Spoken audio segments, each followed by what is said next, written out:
On Thursday, CIA Chief William Burns gave his first public speech as director at the Georgia Institute of Technology, addressing the dual threat of China and Russia.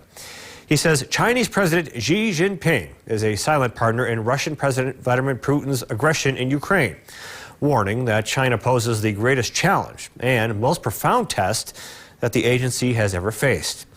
KX News has covered the State Investment Board's efforts to entirely divest from Russia, but what about Russia's silent partner, China? Well, the State Investment Board has 69 investments in China that span a wide range of industries throughout the country. Tonight, Josh Meny looks at more Chinese companies that have received investments from the State Investment Board that are well known for their support of China's military-industrial complex or their espionage activities.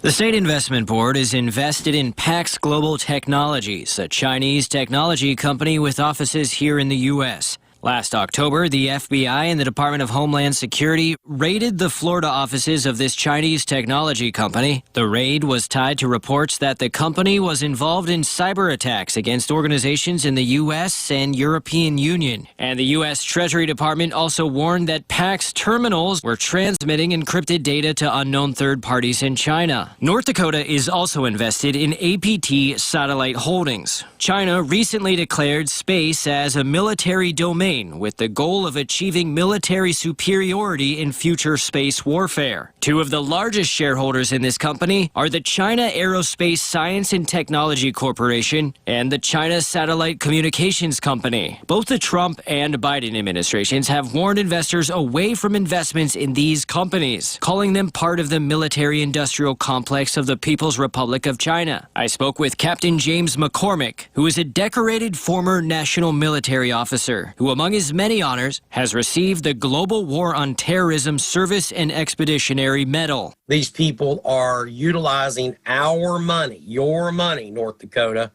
to do things that are going to advance the Chinese Communist Party.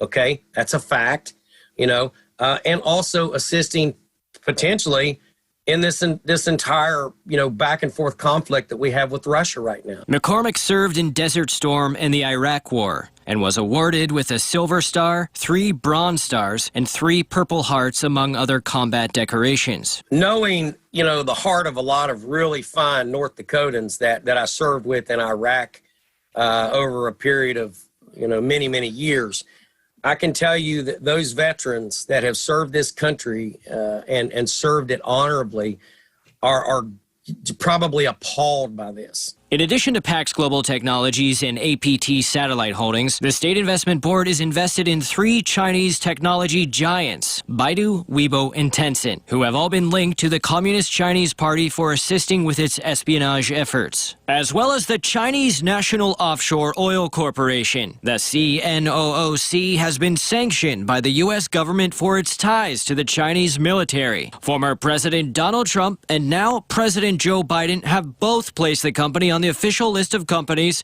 blacklisted by our government. I'm not the only one that knows this. There are people all embedded in this community of military, veteran, and national security folks that are looking at this going, what the heck's going on in North Dakota? Let's stop doing this. The SIB has yet to announce what it plans to do with our investments in China following its support for Russia in the war in Ukraine. The SIB meets again on April 22nd. For KX News, I'm Josh Meny. And we are reaching out to the SIB for more information about why our tax dollars are being invested in these companies.